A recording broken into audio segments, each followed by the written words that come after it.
इन सब के बारे में सोचने भर से ही जग्गू दादा काफी ज्यादा डर गए थे।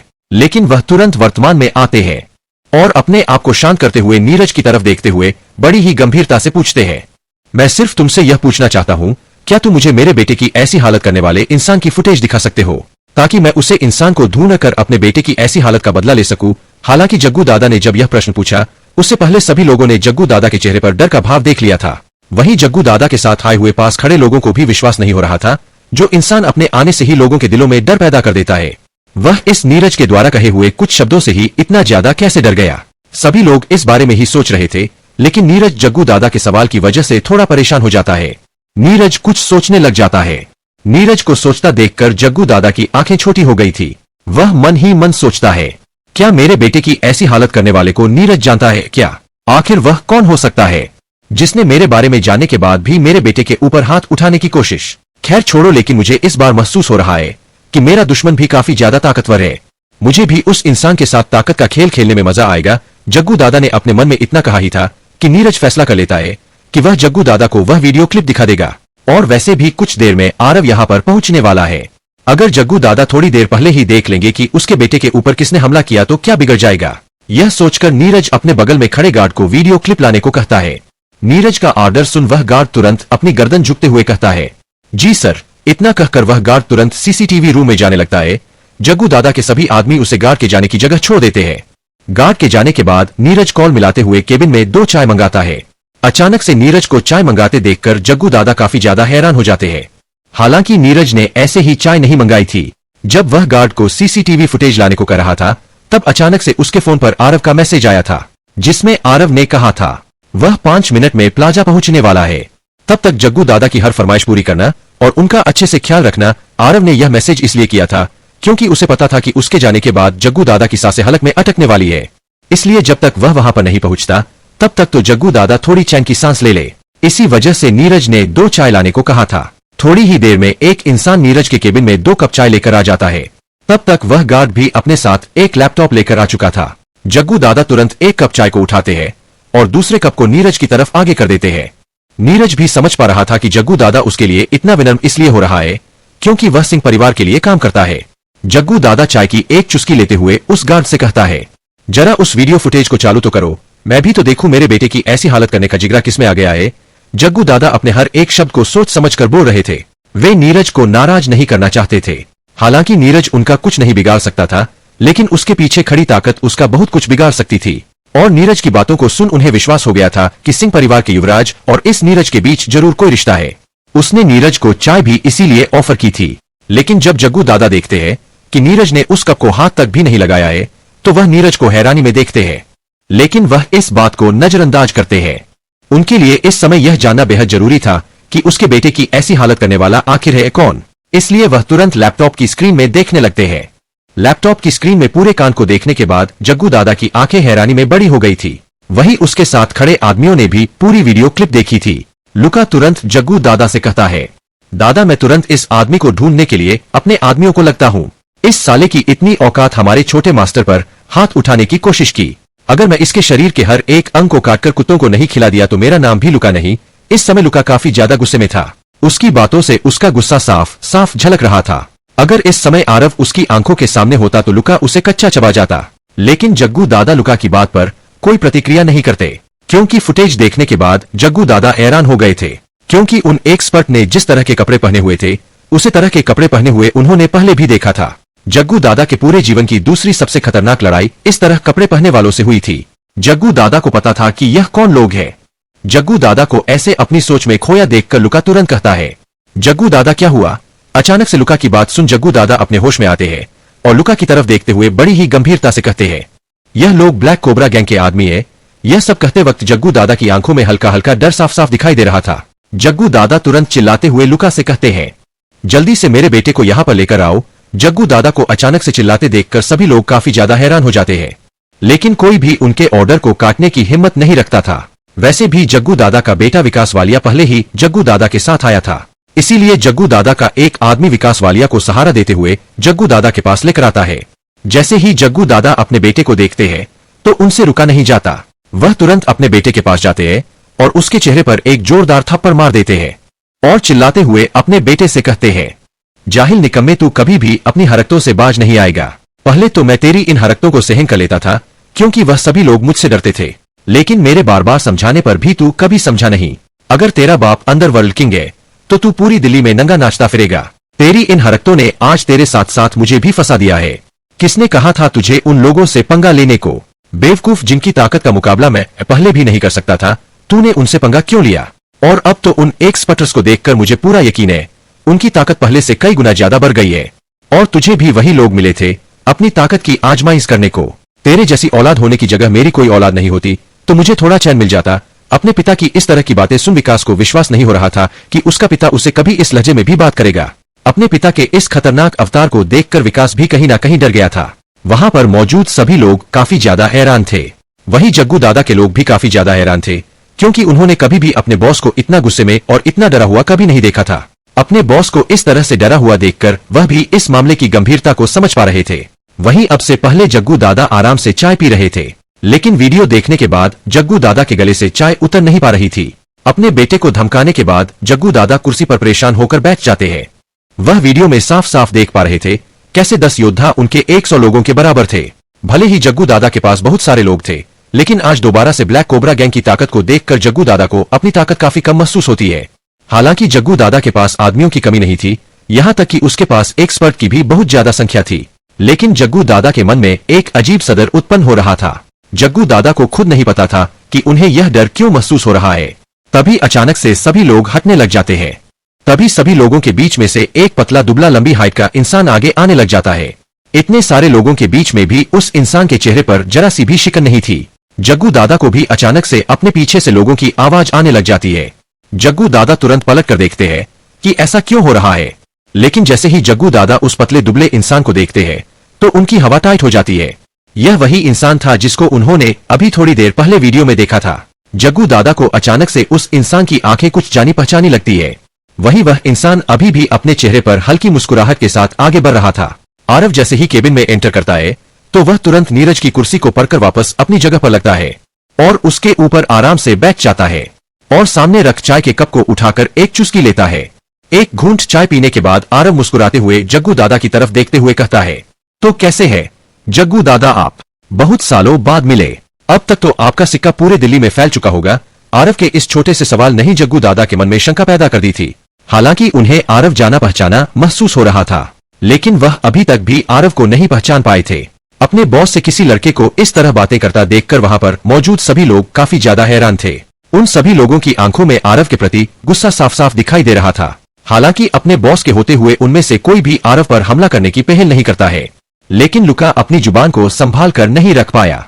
वह आरव की तरफ गुस्से भरी नजरों से देखते हुए कहता है, ए लड़के, आखिर तू है कौन जो हमारे बॉस से इस तरह बातें कर रहा है? तुझे पता भी हमारे बॉस कौन है? इनके सामने दिल्ली के अच्छे अच्छे लोग भी अपनी गर्दन झुकाकर बात करता है और उनके सामने ऐसे बैठा हुआ है जैसे कहीं का बादशाह हो। तुम्हें अपनी औकात पता होनी चाहिए। तुम्हें यह पता होना चाहिए कि तुम किसी इंसान के सामने बैठे हो और किस लहजे में बात कर रहे हो। अगर सही सलामत यहाँ से जाना चाहते हो तो जल्दी से हमारे बॉस के सामने खड़े हो जाओ और गर्दन झुकाकर बात करो, वरना तुम्हारी गर्दन को ही तुम्हारे शरीर से अलग कर दूंगा। जग्गू दादा के साथ आए हुए सभी लोग लुका की बातों का समर्थन करते हैं और आरव को घूरने लग जाते हैं। उनको देखकर साफ पता चल रहा था अगर उन्हें कोई एक ऑर्डर दे दे तो वह आरव के 100 टुकड़े कर देंगे। लुका की बातों को सुनने के बाद भी आरव कुछ नहीं कहता, बल्कि लुका की तरफ देखते हुए मुस्कुराने लग जाता है। आरव को मुस्कुराता देखकर लुका का पारा हाई हो जाता है। लुका जग्गू दादा का खास आदमी था, जिससे कोई भी इंसान नजर उठाकर बात करने की भी हिम्मत नहीं करता था। वही यह इंसान उसकी धमकी सुनने के बाद भी मुस्कुरा रहा है, इसलिए लुका काफी ज्यादा गुस्से में आ जाता है। वह टेबल पर जोर से हाथ मारते हुए गुस्से में चिल्लाते हुए आरव से कहता है, तेरी इतनी हिम्मत मेरी धमकी सुनने के बाद भी यहाँ पर बैठा बैठा मुस्कुरा रहा है? बेटा, तूने गलत इंसान से पंगा ले लिया है।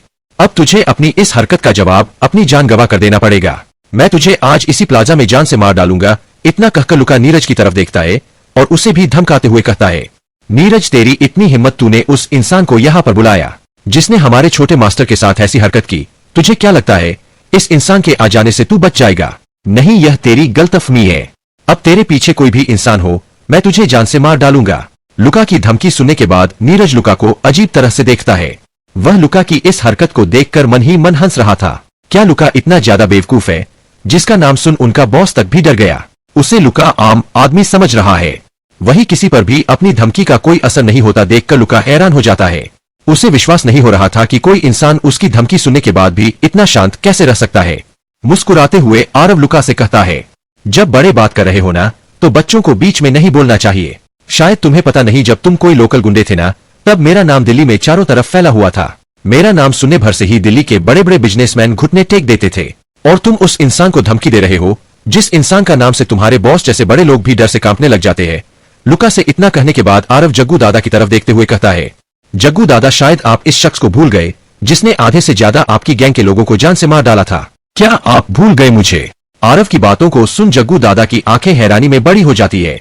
उन्हें विश्वास नहीं हो रहा था कि जिस इंसान के लिए वह इतने तामझाम करके रखते हैं आज वह उनके सामने बैठा है। जग्गू दादा अब समझ गए थे कि सिंह परिवार के साथ साथ ब्लैक कोबरा गैंग का वह आदमी भी वापस आ गया जिसने एक समय में दिल्ली के अंडरवर्ल्ड को पूरा हिला डाला था। इस समय जग्गू दादा की आंखों में खौफ साफ साफ दिखाई दे रहा था। वह अब सोच भी नहीं पा रहे थे कि जो इंसान पहले उसकी आधी गैंग तक को खत्म करने में सक्षम था अब कितना ज्यादा ताकतवर हो गया होगा। हालांकि जग्गू दादा ने वीडियो में पहले ही देख लिया था कि ब्लैक कोबरा गैंग के लोग अब पहले से 10 गुना ज्यादा खतरनाक हो चुके हैं। ऐसा इसलिए था क्योंकि जब आरव नागराजा बना तो उसने देखा कि ब्लैक कोबरा गैंग के लोग कोई आम तकनीक नहीं बल्कि एक नाग तकनीक का अभ्यास करते हैं। इस बारे में आरव ने बलदेव कुमार से भी पूछा था, जिस पर बलदेव कुमार ने बताया था कि एक साधु बाबा की मदद करने के बाद यह तकनीक उन साधु बाबा ने उसे दी थी। इस तकनीक का अभ्यास कर उन्होंने अपने परिवार के दुश्मनों को जान से मार डाला था। उन्होंने इतने सारे दुश्मन बना लिए थे कि उनका अब इस दुनिया से निकलना मुमकिन नहीं हो पाया, इसलिए उन्होंने अपनी खुद की एक गैंग बना डाली थी। लेकिन एक दिन बलदेव कुमार काफी ज्यादा घायल थे और उनकी जान सिंह परिवार के राजा नेकी राम सिंह ने बचाई थी। उसी दिन से बलदेव कुमार सिंह परिवार के लिए वफादार हो गए थे और सिंह परिवार की सहायता से ही उन्होंने छोटी सी उम्र में ब्लैक कोबरा गैंग को खड़ा कर दिया और दिल्ली की टॉप गैंग बना दिया था। बलदेव कुमार की सारी बात सुनने के बाद आरव उस तकनीक को पूरा कर देता है जिस वजह से ब्लैक कोबरा गैंग के लोगों की ताकत पहले के मुकाबले कई गुना ज्यादा बढ़ गई थी। बलदेव कुमार भी अपने लोगों की ताकत को बढ़ता देखकर काफी ज्यादा खुश थे। जग्गू दादा आरव की तरफ देखते हुए हैरानी में बोल पड़ते हैं, डेविल। अचानक से जग्गू दादा के मुंह से इस नाम को सुन पूरे केबिन में सन्नाटा छा जाता है। केबिन में सभी लोगों की दिल की धड़कने और सांसों की आवाज साफ साफ सुनाई दे रही थी। इतना कहकर जग्गू दादा आरव को ऐसे दिखते हैं जैसे वह उसके जवाब का इंतजार कर रहे हैं। हालांकि आरव जग्गू दादा से कुछ नहीं कहता, बस हल्का सा मुस्कुरा देता है। आरव की मुस्कान ने ही जग्गू दादा के मन में चल रहे सवाल का जवाब दे दिया था। लेकिन आरव के जवाब को सुन जग्गू दादा की दिल की धड़कने काफी ज्यादा बढ़ गई थी। जग्गू दादा इस वक्त इतना ज्यादा इसलिए घबरा रहे थे क्योंकि उनके सामने एक ऐसा इंसान बैठा था जो अकेला ही उनकी पूरी फौज को खत्म करने की ताकत रखता था। लेकिन जग्गू दादा इस बात से काफी ज्यादा हैरान थे कि पहले जो इंसान एक छोटी सी गाली सुनकर ही इतना ज्यादा भड़क उठता था कि उसे मार डालता था, आज वह लुका के बार बार उकसाने पर भी कुछ हरकत नहीं कर रहा है।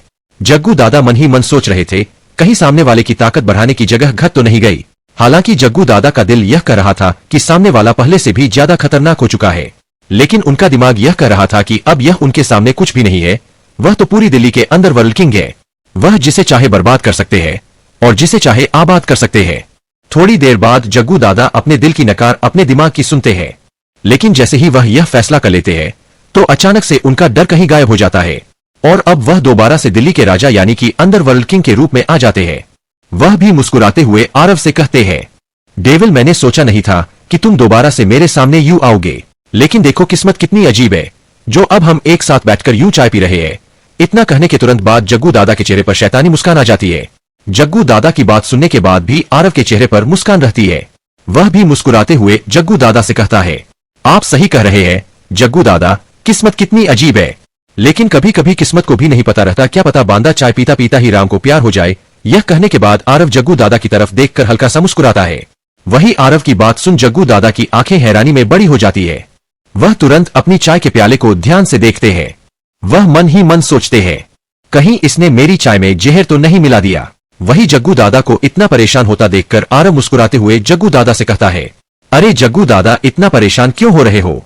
मैं आपके जैसा घिनौना काम नहीं करता जो चाकुओं और गोलियों पर जहर लगाकर हमला करे। अगर मुझे किसी को मारना हो तो मैं कभी यह गंदे तरीके नहीं अपनाता। मैं तो बैठकर फेस टू फेस धमकी देता हूँ या तो फिर टपका देता हूँ। इतना कहने के बाद आरव चुप हो जाता है और फिर एक गहरी सांस लेते हुए अपनी जगह से खड़ा होता है। आरव को खड़ा होता देखकर जग्गू दादा आरव को गंभीर भाव से देखते हैं। खड़े होने पर भी आरव के चेहरे पर वही मुस्कान थी। आरव सीधा जाकर विकास के सामने खड़ा हो जाता है। मुस्कुराते हुए आरव विकास से कहता है, तुमने सही कहा था, कभी भी इंसान को उसकी औकात नहीं भूलनी चाहिए।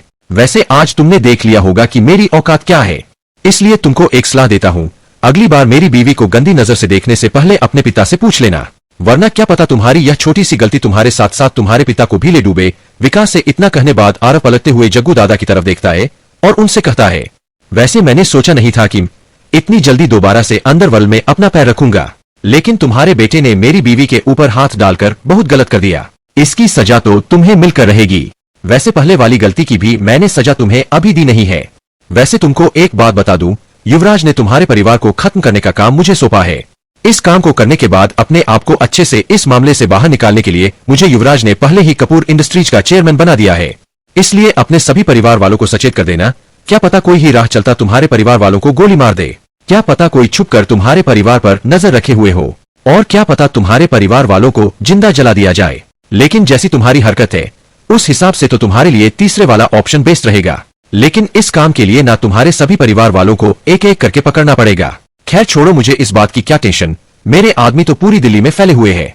तुम्हारे परिवार का कोई भी आदमी दिखेगा वह टपका दिया जाएगा, इसलिए जल्द से जल्द मुझसे छुटकारा पाने के बारे में सोचो, वरना अंजाम बहुत गंदा होने वाला है। आरव की बात सुन जग्गू दादा काफी ज्यादा हैरान थे, क्योंकि आज तक वह सभी को धमकी देते आ रहे थे, लेकिन आज उनका कोई धमकी दे रहा है, वह भी उनके सामने बैठकर, और वह उसका कुछ नहीं उखाड़ सकते। लेकिन जब उन्होंने यह बात सुनी कि सिंह परिवार के युवराज ने उनका परिवार को खत्म करने के लिए इतनी भयानक शख्सियत को सुपारी दी है, तो वह काफी ज्यादा डर गए थे। इस बात का जग्गू दादा को भी पता है कि सिंह परिवार कभी भी अपनी ताकत नहीं दिखता है, लेकिन जब दिखाने पर आता है तो सब कुछ तहस नहस करके रख देता है। जग्गू दादा को समझ में आ गया था कि सिंह परिवार का युवराज उनके परिवार को टारगेट किया बैठा है, और अगर ऐसा है तो उनके परिवार का बचना नामुमकिन है, क्योंकि जग्गू दादा को भी पता चल गया था कि अब सिंह परिवार के युवराज ने मीडिया में साफ साफ कह दिया था अब की बार वह अपनी ताकत दिखाने से पीछे नहीं हटेंगे।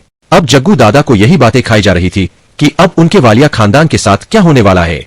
वही जग्गू दादा के सभी लोग अपने बॉस को धमकी देते देखकर काफी ज्यादा हैरान थे। हालांकि जग्गू दादा की गैंग में बहुत से ऐसे लोग थे जिन्होंने डेविल का नाम नहीं सुना था, लेकिन जो पुराने लोग थे उन्हें डेविल के खौफ के बारे में पूरी जानकारी थी। जग्गू दादा के गैंग के सभी लोग आपस में यही पूछ रहे थे, आखिर डेविल है कौन। वही लुका को भी डेविल के बारे में जरा सा भी अंदाजा नहीं था। हालांकि आरव का कहना एकदम सही था जब उसका नाम चारों तरफ फैला हुआ था, जब लुका ने इस दुनिया में पैर भी नहीं रखा था। लेकिन एक मुठभेड़ में जग्गू दादा ने लुका की बेरमी देख ली थी, जिस वजह से उन्होंने उसको अपनी गैंग में शामिल होने को कहा था। और उस दिन के बाद लुका ने बहुत से लोगों को डराया धमकाया, जग्गू दादा के लिए बहुत काम किया, जिस वजह से लुका जग्गू दादा का खास बन गया था।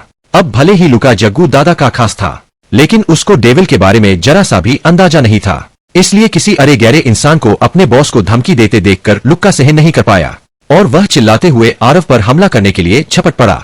लुका कोई कमजोर इंसान नहीं था, वह एक सांड के जैसा था जिसके पास बहुत ताकत थी। लुका ने अपने जीवन में बहुत से लोगों को जान से मारा था, उसका मुक्का हथौड़े से कम नहीं था। उसने तो कई बार अपने एक ही मुक्के में लोगों को बेहोश करने के कारनामे भी कर रखे हैं। वही अचानक से लुका को आरव पर हमला करते देखकर जग्गू दादा काफी ज्यादा हैरान थे। आरव ने भी देख लिया था कि लुका उसके ऊपर हमला करने वाला है, लेकिन फिर भी उसके चेहरे पर हल्की मुस्कान रहती है और आरव अपनी जगह से नहीं हटता। वही लुका मन ही मन सोचता है, क्या इसको मौत इतनी प्यारी है जो यह रास्ते से भी नहीं हट रहा। खैर लुका को इससे क्या मतलब था, वह तेजी से आरव के सीने पर एक मुक्का मारता है। वहां पर मौजूद सभी लोगों ने यह उम्मीद लगाई थी कि लुका का मुक्का लगने के तुरंत बाद आरव की हड्डियां टूट जाएगी और आरव जमीन पर पड़ा खून की उल्टी कर रहा होगा। हालांकि उनका सोचना सही था, अगले ही पल सभी को हड्डियां टूटने की आवाज सुनाई दी थी, लेकिन सामने के दृश्य को देख उनकी आंखें हैरानी में खुली रह गई थी। हड्डी आरव की नहीं बल्कि लुका की कलाई की हड्डी टूट चुकी थी, लेकिन अब आरव के चेहरे पर वह हल्की मुस्कान नहीं थी, बल्कि उसका चेहरा एकदम शांत था, जिस वजह से चारों तरफ एक सन्नाटा छा गया था। लेकिन इस सन्नाटे का असर लुका पर नहीं पड़ा। लुका जमीन पर गिरा जोर जोर से चिल्ला रहा था, वहीं आरव एकदम सीधा खड़ा था, लेकिन इस वक्त उसके चेहरे पर मुस्कान नहीं बल्कि एक शांत भाव था। आरव के चेहरे को इतना शांत देखकर कोई भी यह अंदाजा नहीं लग पा रहा था कि आरव के दिमाग में क्या चल रहा है। वह धीरे धीरे कदमों से लुका की तरफ बढ़ने लग चुका था। लुका की तरफ जाते वक्त आरव ने अपनी जेब से एक सिगरेट निकालकर जला ली थी। एक कश लेने के बाद आरव लुका के पास आता है और सिगरेट को वापस अपने होठों के बीच में रखता है और लुका के पास खड़े होकर ही सिगरेट पीने लग जाता है। सिगरेट पीते पीते ही आरव अपना एक पैर उठाकर लुका की गर्दन पर रखता है और लुका की गर्दन पर अपने पैर से हल्का सा दबाव बना देता है। आरव की बस इतनी सी हरकत से ही सभी लोगों को हड्डियां टूटने की आवाज सुनाई देती है। और अगले ही पल सभी लोग अपने सामने लुका के बेजान शरीर को देखते हैं।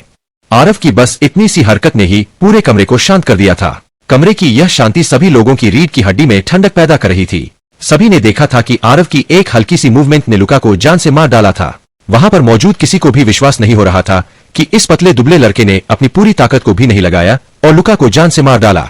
अपने खास आदमी की मौत से जग्गू दादा को भी अपने अंदर डर महसूस हो रहा था। वह साफ साफ देख पा रहे थे कि पहले वाले डेविल और अब वाले डेविल में कितना अंतर आ चुका था। जहां पर पहले वाला डेविल छोटी छोटी बातों पर लोगों की जान लेने को तैयार हो जाता था, वहीं अब यह शांत रहता है। जहां पर पहले वाला डेविल अपने हर हमले में पूरी ताकत लगता था, अब उतनी ही ताकत लगता है जितनी आवश्यकता होती है। लेकिन जग्गू दादा पहले वाले डेविल और अब वाले डेविल की ताकत के बीच का अंतर साफ साफ देख पा रहे थे। अब उन्हें पूरा विश्वास हो गया था अब का डेविल पहले की तुलना में कई गुना ज्यादा खतरनाक हो गया था। अब उन्हें इतना विश्वास हो गया था कि उसके जितने लोग इस प्लाजा में फैले हुए हैं, उतनों से तो वह इसको नहीं रोक सकते।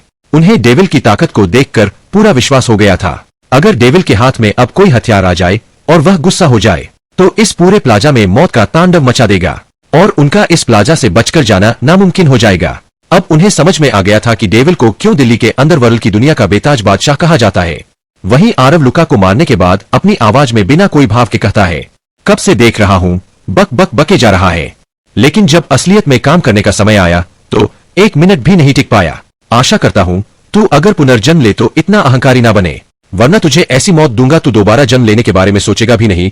इतना कहने के बाद आरव जग्गू दादा की तरफ मोड़ते हुए अपनी इसी आवाज में जग्गू दादा से कहता है, अगर तेरे पास इतने ही ताकतवर लोग हैं तो दोबारा मेरे सामने आने की कोशिश भी मत करना, वरना तेरी पूरी गैंग को यमराज के पास पहुंचने में मुझे ज्यादा समय नहीं लगेगा।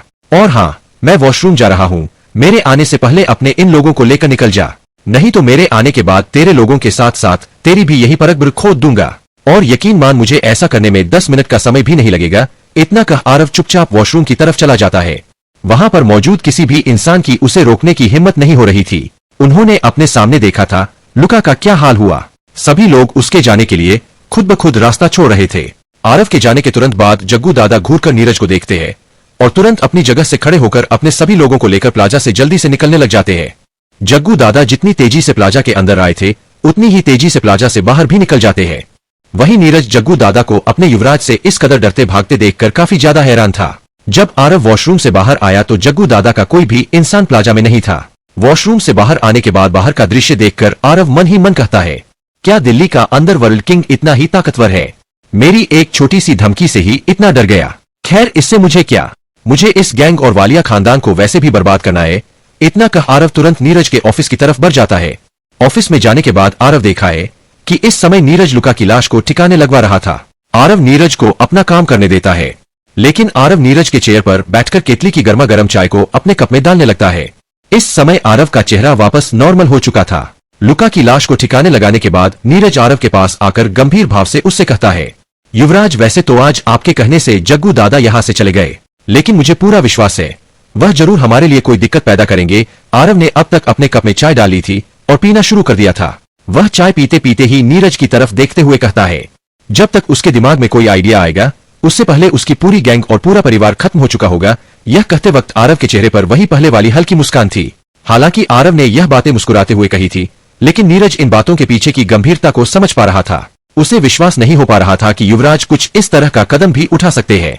लेकिन उसे ही नहीं बल्कि पूरे सिंह ग्रुप में काम करने वाले हर एक इंसान को पता था युवराज इस तरह का कदम क्यों उठा रहे हैं।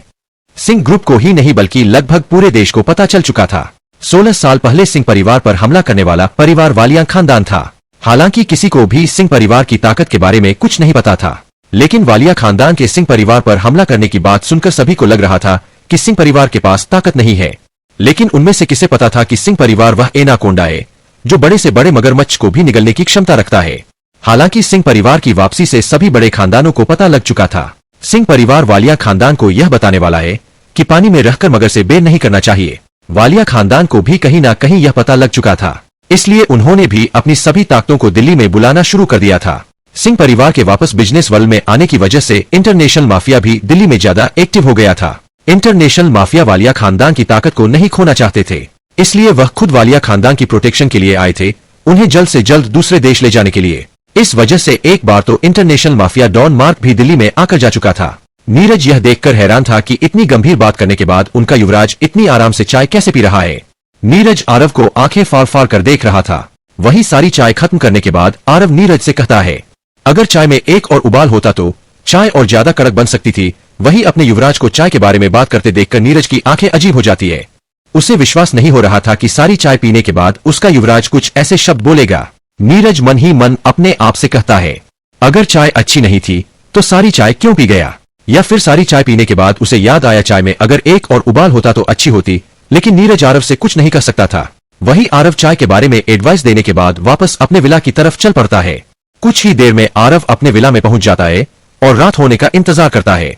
विला पर वापस आने के बाद आरव देखता है कि उसके कहे मुताबिक अखिल ने पूरे विला की सिक्योरिटी बढ़ा दी थी। सिक्योरिटी के लिए सिंह परिवार के 50 बॉडीगार्ड विला में चारों तरफ फैल चुके थे। वे सभी बॉडीगार्ड रुद्र की कमांड के अंदर थे। विला की सिक्योरिटी देखने के बाद आरव विला के अंदर जाता है। आरव हॉल में पहुंच चुका था। हॉल में कोई भी नहीं था। आरव देखता है कि स्नेहा और मनीषा किचन में है। वे दोनों मिलकर कुकिंग कर रही थी। आरव बस उनको देखकर हल्का सा मुस्कुराने लग जाता है और सोफे पर बैठ जाता है। थोड़ी ही देर में आरव बैठा बैठा गंभीर सोच में पड़ जाता है। इस समय कोई भी आरव को देखकर बता सकता था कि आरव किसी गंभीर विषय पर गहन चिंतन कर रहा है। वहीं दूसरी ओर वालिया मेशन के बड़े से हॉल में बहुत से लोग बैठे हुए थे। पूरे कमरे में एकदम शांति पसरी हुई थी। कोई भी किसी से कुछ भी नहीं कर रहा था। उन सभी को देखकर ऐसा लग रहा था जैसे कोई मूर्ति बैठी हूं। सबसे बड़ी कुर्सी पर एक बूढ़ा इंसान बैठा हुआ था जिसने क्लीन शेव कर रखी थी, लेकिन उसकी मूंछ पुराने योद्धाओं की तरह थी। हालांकि बुढ़ापे की वजह से उसकी मूंछों का रंग भी सफेद हो गया था। उसके पूरे चेहरे पर झुर्रियां थी, लेकिन फिर भी उस इंसान के चेहरे से एक अलग तरह का तेज किसी को भी अपनी ओर आकर्षित कर सकता था। वह इंसान वालिया खानदान का राजा गिरीश वालिया था। इस समय पूरे हॉल में एकदम सन्नाटा छाया हुआ था। अचानक से सभी को बाहर से गाड़ियों के रुकने की आवाज आती है। वालिया मेशन के बाहर 1 दर्जन से ज्यादा गाड़ियां आकर रुकती है। उन सभी गाड़ियों में से जग्गू दादा अपने बेटे और अपने आदमियों के साथ उतरते हैं। जग्गू दादा अपने बेटे को लेकर तुरंत मेशन के अंदर चले जाते हैं। वहीं उनके आदमी तुरंत मेशन को चारों तरफ घेर लेते हैं और मेशन की सिक्योरिटी में खड़े हो जाते हैं। अचानक से सभी लोग जग्गू दादा को अपने बेटे को सहारा देते हुए अंदर लाते हुए देखते हैं। गिरीश वालिया के बगल वाली कुर्सी में सूर्य वालिया बैठा था। इसको वालिया खानदान का युवराज कहा जाता है। अपने भतीजे को ऐसी हालत में देखकर वह तुरंत अपनी कुर्सी से खड़ा होकर जग्गू दादा से पूछता है, जयवीर यह क्या हुआ। सूर्य वालिया की आवाज में एक अलग तरह का रुतबा था। अपने भाई की बात सुन जग्गू दादा तुरंत उनको बताते हुए कहते हैं, बड़े भैया मेरे बेटे की यह हालत सिल्वर प्लाजा के बाहर हुई है। जब मैं इसकी जांच पड़ताल करने वहां गया तो मुझे पता चला कि इसकी यह हालत ब्लैक कोबरा गैंग के डेविल ने की है। वहां पर बैठे सभी लोगों ने जैसे ही जग्गू दादा के मुंह से डेविल का नाम सुना तो सभी के चेहरे पर खौफ साफ साफ दिखाई दे रहा था। जग्गू दादा के यह पुष्टि करने के तुरंत बाद तो वालिया खानदान के राजा गिरीश वालिया की भी आंखें छोटी हो जाती है। अचानक से उनकी आंखों के सामने एक 15 साल के लड़के का चेहरा दिखाई देता है। गिरीश वालिया के आंखों के सामने जिस लड़के का चेहरा आया था वह 15 साल का आरव था। पूरे वालिया खानदान में वालिया खानदान के राजा गिरीश वालिया ही ऐसे इंसान थे जिन्होंने डेविल का असली चेहरा देखा था। हालांकि उनको डेविल की असली पहचान का नहीं पता था, लेकिन उसके भयानक खौफनाक तरीकों के बारे में जरूर जानते थे। उन्होंने अपनी आंखों से देखा था वह 15 साल का लड़का कितना बेरहम हो सकता है। उस लड़के के बारे में सोचने के तुरंत बाद उनकी नजर अपने बाएं हाथ पैर जाती है जहां पर उनकी चिटली उंगली कटी हुई थी। अपनी कटी हुई उंगली को देखने के तुरंत बाद उनकी आंखों के सामने वह दृश्य चलने लग जाता है जिस वजह से उनकी चिटली उंगली कटी थी अपनी यादों में उन्हें दिखाई देता है। वह एक बिल्डिंग में बैठे दूसरी बिल्डिंग में चल रही लड़ाई को देख रहे थे। इस समय उस दूसरी बिल्डिंग में लगभग 100 से 200 आदमी मौजूद थे। उनको देखकर साफ अंदाजा लगाया जा सकता था कि वह मंजे हुए हत्यारे हैं। तभी बिल्डिंग के सामने वाला दरवाजा टूटता है और उसके अंदर से 15 साल का लड़का आता है जिसने अपने पूरे चेहरे को काले रंग के रुमाल से ढक रखा था।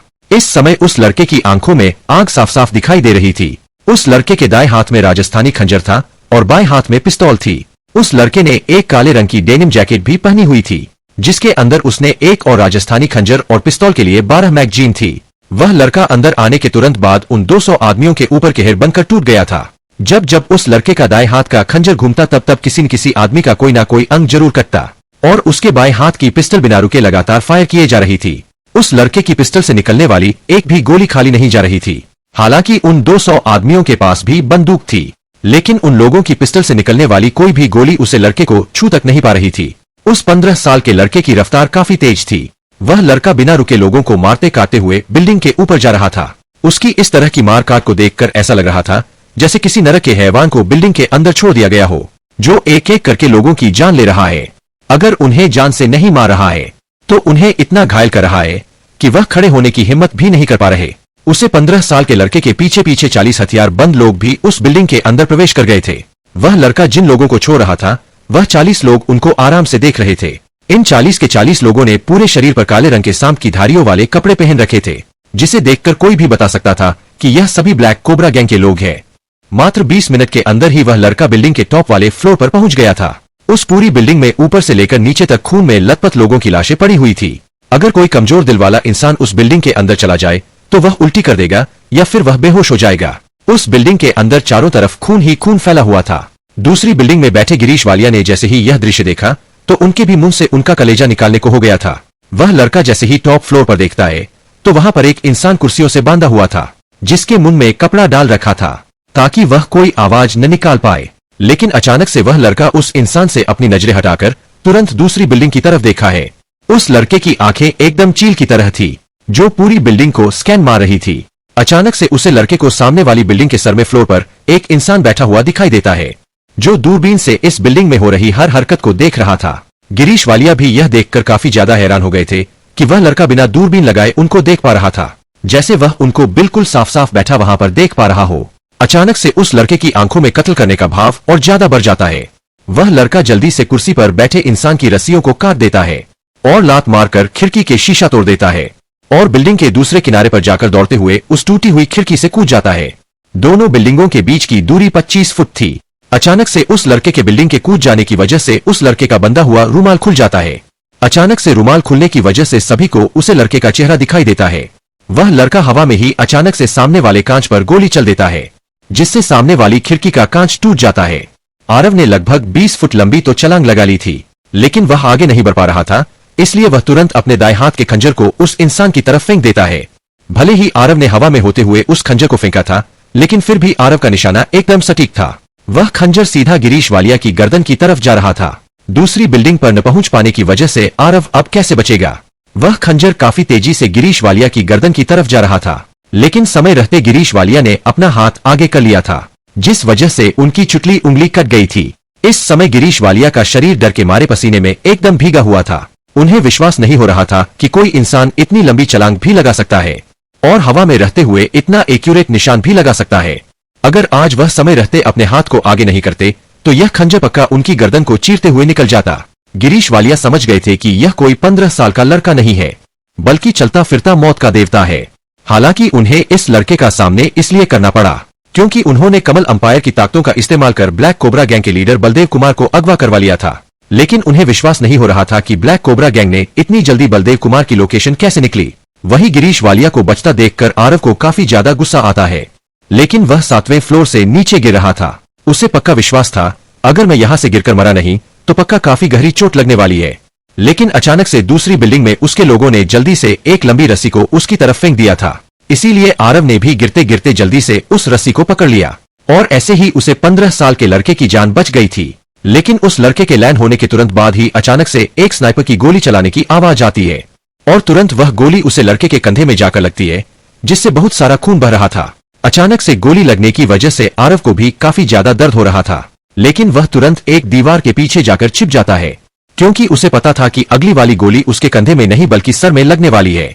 हालांकि उस 15 साल के लड़के को अपनी ताकत पर बहुत ज्यादा गुमान था, लेकिन जब जब वह किसी स्नाइपर से पंगा लेता था तब तब उसे काफी घायल होना पड़ता था। वालिया मिशन में सभी लोग एकटक अपने राजा गिरीश वालिया को ही देख रहे थे।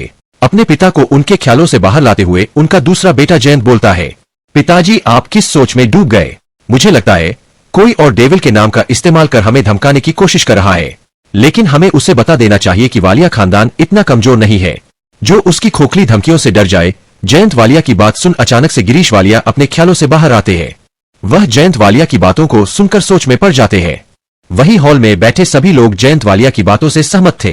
कहीं ना कहीं गिरीश वालिया भी जयंत वालिया की बातों से सहमत थे, लेकिन उनके मन में कहीं ना कहीं उन्हें विश्वास हो रहा था कि जरूर यह वही है। लेकिन अचानक से जयवीर वालिया उर्फ जग्गू दादा जोर से अपने पिता गिरीश वालिया की तरफ देखते हुए कहता है, आप सभी को क्या लगता है, क्या मैं ऐसे ही किसी की भी बातों पर विश्वास कर लूंगा? अगर मैं ऐसे ही किसी की भी बातों पर विश्वास कर लेता तो मैं दिल्ली का अंडरवर्ल्ड किंग नहीं कहलाता।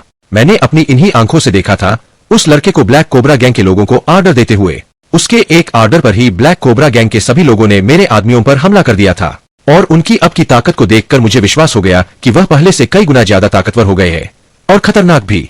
और मैंने डेविल को भी अपनी आंखों से साक्षात देखा है। जैसा उसके बारे में पहले बताया जाता था, अब वह उससे बिल्कुल अलग है। उसका स्वभाव पहले से ज्यादा शांत हो गया है, लेकिन उसकी ताकत और बेरहमी पहले से ज्यादा बढ़ गई है। उसने मेरे खास आदमी लुका को अपने पैर के हल्के से झटका के साथ जान से मार डाला है, जो उसकी ताकत को साफ साफ दर्शाता है कि वह कितना ज्यादा खतरनाक हो चुका है। जग्गू दादा के मुंह से जैसे ही सभी लोगों ने लुका के मरने की बात सुनी, तो सभी लोगों के पैरों के ताले से जमीन खिसक गई थी।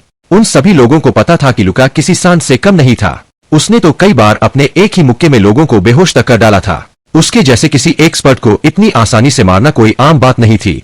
अब उन्हें समझ में आ गया था कि अगर वह इंसान डेविल है भी नहीं, तो भी उनको ऐसे ताकतवर इंसान के खिलाफ खड़ा होना पड़ेगा। भले ही वालिया खानदान इस लड़ाई में जीत जाए, लेकिन उन्हें पता था कि इस लड़ाई में वालिया खानदान को भी बहुत बड़ी कीमत चुकानी पड़ेगी।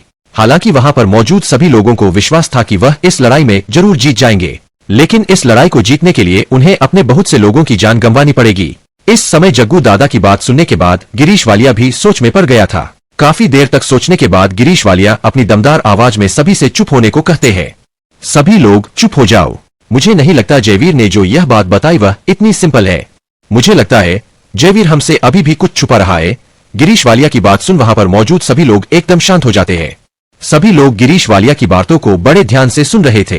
कुछ पल के लिए गिरीश वालिया जग्गू दादा को घूर कर देखते हैं और जग्गू दादा के मन को पढ़ने की कोशिश करते हैं, लेकिन अगले ही पल गिरीश वालिया जग्गू दादा की तरफ देखते हुए गंभीरता से उसे कहते हैं, जयवीर मुझे सब सच सच बताओ, शुरू से लेकर आखिर तक की सारी बातें बताओ मुझे।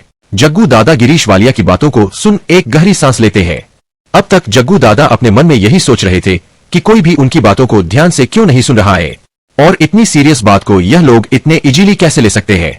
लेकिन गिरीश वालिया के पूछने के बाद जग्गू दादा को महसूस होता है कोई तो इस मामले की गंभीरता को समझ रहा है। जग्गू दादा गिरीश वालिया को बताते हैं, डेविल के साथ युवराज आरव सिंह भी मिला हुआ है। युवराज आरव के निशाने पर अब हमारा पूरा परिवार आ चुका है और हमारे पूरे परिवार को मौत के घाट उतारने का काम डेविल को सौंपा गया है। जग्गू दादा की इतनी सी बात नहीं वहां पर बैठे सभी लोगों के दिलों में खौफ पैदा कर दिया था। वहां पर एक ऐसा सन्नाटा छा गया था जो तूफान से पहले आने वाली शांति को दर्शा रहा था। अचानक से इस बात में सिंह परिवार का आ जाना सभी को झटका देने के लिए पर्याप्त था। कुछ पल के लिए शांत रहने के बाद जग्गू दादा गहरी सांस लेते हुए सिल्वर प्लाजा में जो कुछ भी हुआ उसे शुरू से लेकर अंत तक बता देते हैं। सारी बात सुनने के बाद वहां पर शांति छा जाती है। कोई भी अपने मुंह से एक शब्द भी नहीं निकाल पा रहा था। वालिया खानदान के राजा गिरीश वालिया भी सारी बात सुनने के बाद गहरी सोच में पड़ जाते हैं। उन्हें विश्वास नहीं हो रहा था कि यह छोटी सी बात इतनी बड़ी मुसीबत पैदा कर देगी। काफी देर तक सोचने के बाद गिरीश वालिया सभी की तरफ देखते हुए कहते हैं, जल्दी से अपने सभी लोगों को सामान पैक करने के लिए बोलो। हमें जल्द से जल्द दिल्ली से निकलना होगा। हमें जल्द से जल्द वापस राजस्थान जाना होगा। वहां पर जाकर ही हम खुद को बचा सकते हैं। गिरीश वालिया की बातें सुन वहां पर मौजूद सभी लोग काफी ज्यादा हैरान हो जाते हैं। उन्हें विश्वास नहीं हो रहा था कि उनके राजा कुछ इस तरह का निर्णय भी ले सकते हैं। हालांकि उन सबको पता था कि मामला गंभीर है, लेकिन उन्होंने कभी नहीं सोचा था कि मामला इतना ज्यादा गंभीर हो सकता है कि उन्हें वापस राजस्थान लौटना पड़ जाए। सूर्य वालिया अपने पिता की तरफ देखते हुए कहता है, पिताजी क्या अब और कोई रास्ता नहीं बचा है और आपको पूरा विश्वास है राजस्थान जाने के बाद हम बच जाएंगे। सूर्य वालिया की बात सुन गिरीश एक गहरी सांस लेते हुए गंभीरता से सूर्य वालिया से कहते हैं, नहीं, मुझे विश्वास नहीं है कि वहां पर लौटने के बाद भी हम सिंह परिवार से बच पाएंगे, लेकिन हमें बचाने की एक कोशिश तो करनी चाहिए। उसे समय हमसे बहुत बड़ी गलती हो गई थी जो सिंह परिवार की ताकतों को कमजोर समझ लिया था। लेकिन अगर मुझे पहले पता होता कि सिंह परिवार कितना ज्यादा ताकतवर है तो मैं कभी भी तुम लोगों को उस पर अटैक करने को नहीं कहता। यह सारी गलती हम सब की है जो लालच के चक्कर में इतने खतरनाक परिवार से दुश्मनी मोल ले ली। गिरीश वालिया की बातें सुन अब सभी लोग अपने किए पर पछता रहे थे। अगर उन्हें पता होता कि सिंह परिवार कोई छोटी मोटी मछली नहीं बल्कि इस समुद्र की सबसे बड़ी वेल मछली है जो किसी को भी पल भर में नष्ट करने की ताकत रखती है। गिरीश वालिया के ऑर्डरों का पालन करते हुए वे सभी तुरंत अपनी अपनी गाड़ियों में राजस्थान की तरफ निकल पड़ते हैं। वहीं अपने विला में आरव काफी गहन चिंतन में था। अचानक से उसे अपने कंधे पर किसी का हाथ महसूस होता है, जिस वजह से वह तुरंत हाथ बढ़ाते हुए मुड़कर देखता है। उसे अपने बगल में स्नेहा बैठी हुई दिखाई देती है। स्नेहा आरव की तरफ देखते हुए अपनी मधुर आवाज में उससे कहती है, क्या कोई टेंशन है जो तुम्हें परेशान कर रही है? अगर है भी तो भी उसे अपने से दूर कर दो। तुम्हारे करीब सिर्फ मैं ही रह सकती हूँ। अगर मैंने किसी और को तुम्हारे करीब देखा ना तो मैं पक्का तुमसे बात करना बंद कर दूंगी। स्नेहा की बातें सुन आरव के चेहरे पर हल्की मुस्कान आ जाती है। वह स्नेहा की आंखों में देखते हुए बड़े ही प्यार से कहता है, मेरे करीब आने की इजाजत सिर्फ तुम्हें ही है, सिर्फ तुम्हें। अगर किसी और ने मेरे करीब आने की कोशिश भी की ना, तो मैं उसे तुम्हारे पास लेकर आ जाऊंगा। फिर तुम्हें उसे जो सजा दोगी उसे दे सकती हो। और अगर तुमने मुझसे बात करना बंद कर दिया तो मैं तुम्हारी मीठी आवाज कहां सुनूंगा। आरव की बातों को सुन स्नेहा का चेहरा शर्म के मारे एकदम लाल हो जाता है। आरव की इन बातों को सुन स्नेहा मन ही मन काफी ज्यादा खुश थी। हालांकि भले ही इतने सालों से दोनों के बीच पति पत्नी का कोई रिश्ता नहीं था, भले ही वह सिर्फ नाम के पति पत्नी थे, आज उसे महसूस हो रहा था कि आरव शुरू से ही उसे बहुत प्यार करता आ रहा है। पहले वह उसकी हर ख्वाहिश पूरी करने के लिए अपनी जान लगा देता था। वह समझ पा रही थी कि जब से उसने मनीषा के लिए अनाप शनाप बोला तब से ही आरव ने उसे अपनी जिंदगी से निकाल फेंका था। लेकिन आज इन दोनों के बीच दोबारा से प्रेम कहानी शुरू हो गई थी। उसे पता था कि जब जब उसे मदद की जरूरत पड़ी थी तो आरव ने ही उसकी मदद की थी, इसलिए अब वह आरव का साथ कभी भी नहीं छोड़ने वाली है। अब स्नेहा आरव और अपना रिश्ता शुरू से शुरू करना चाहती थी, इसलिए स्नेहा हिम्मत करते हुए आरव की बाह में अपना हाथ डाल देती है और उसके कंधे पर सर रख लेती है। अचानक से आरव भी स्नेहा की इस प्रतिक्रिया से काफी ज्यादा हैरान हो गया था, लेकिन अगले ही पल उसके चेहरे पर हल्की मुस्कान आ गई थी। वह तुरंत अपने दूसरे हाथ से स्नेहा के सिर को सहलाने लग जाता है। स्नेहा को भी आरव के द्वारा इस तरह प्यार करने से काफी सुकून मिल रहा था। स्नेहा तुरंत टेबल पर रखी चाय को उठती है और एक घुट लेते हुए आराम से कहती है, चाय पियोगे? उसकी बात सुन आरव हल्का सा मुस्कुरा देता है और अपनी गर्दन हिला देता है। आरव से जवाब मिलने के बाद स्नेहा अपनी झूठी चाय को आरव की तरफ करते हुए कहती है, लो पियो। आरव भी स्नेहा की इस तरह की हरकत से हैरान हो गया था, लेकिन मन ही मन वह खुश था। वह पहले कहता था, स्नेहा जरूर एक न एक दिन उसके प्यार को समझेगी, और आज वह दिन आ गया था। आरव भी स्नेहा की झूठी चाय को लेकर एक घूंट पीता है। एक घूंट पीने के बाद आरव स्नेहा की तरफ देखते हुए कहता है, वाह, आज तो चाय काफी अच्छी बनी है और तुम्हारी झूठी होने की वजह से यह और ज्यादा मीठी हो गई है। आरव के मुंह से अपनी तारीफ सुन स्नेहा मुस्कुराने लग जाती है। चाय खत्म करने के बाद आरव स्नेहा से कहता है, इतनी अच्छी चाय बनाने के लिए तुम्हें एक तोहफा तो जरूर देना चाहिए। इतना कह आरव तुरंत स्नेहा को अपनी बाहों में लेता है और उसके माथे पर एक किस कर देता है। इस समय स्नेहा आरव की बाहों में थी। आरव को अपने इतने करीब पाकर स्नेहा के शरीर में सनसनी दौड़ जाती है। आरव के शरीर से निकलने वाली गंध स्नेहा को मदहोश किए जा रही थी। आरव भी स्नेहा के इतने करीब आकर बेहक रहा था। आरव स्नेहा को बिल्कुल अपने करीब कर लेता है और अपने होठों को स्नेह के होठों की तरफ लेकर जाने लग जाता है। अचानक से आरव का फोन बजता है, जिस वजह से वे दोनों इस माहौल से बाहर निकल आते हैं। स्नेहा तुरंत आरव के कप को उठाकर किचन की तरफ चली जाती है। वहीं आरव अपनी जेब से फोन निकाल कर देखता है, जिस पर अखिल का नाम था। वह तुरंत फोन उठाते हुए कहता है, हाँ अखिल, बोल, क्या काम था? अखिल आरव के हल्के गुस्से को फोन पर महसूस कर पा रहा था। आरव गुस्से में इसलिए था क्योंकि इतनी रोमांटिक माहौल को अखिल के फोन कॉल ने बर्बाद कर दिया। वहीं अखिल आरव से तुरंत माफी मांगते हुए कहता है, युवराज, मुझे माफ करना अगर मैंने आपको डिस्टर्ब किया हो तो, लेकिन बात कुछ अर्जेंट थी। अखिल की बात सुन आरव भी अपने आप को शांत करते हुए अखिल से कहता है, हाँ बोलो, क्या परेशानी है? आरव के सवाल का जवाब देते हुए अखिल कहता है, युवराज, वह वालिया खानदान के सभी लोग अचानक से दिल्ली छोड़कर जा रहे हैं। मैंने उनके मिशन पर अपने आदमियों को लगा रखा था। अभी थोड़ी देर पहले ही मुझे अपने आदमियों से खबर मिली कि वालिया खानदान के सभी लोग अपनी अपनी गाड़ियों से दिल्ली छोड़कर कहीं जा रहे हैं। युवराज, मुझे तो लगता है उन्हें हमारे प्लान के बारे में शायद पता चल गया है। अखिल की बात सुन आरव को भी हैरानी होती है कि उसकी धमकी सुनने के बाद भी वालिया खानदान दिल्ली छोड़कर कैसे जा सकता है। थोड़ी देर सोचने के बाद आरव अखिल से कहता है, तुम एक काम करो, अपने आदमियों को उनके पीछे लगाओ। उनकी पल पल की खबर मुझे मिलती रहनी चाहिए और अभी के लिए अपने प्लान को रोक दो।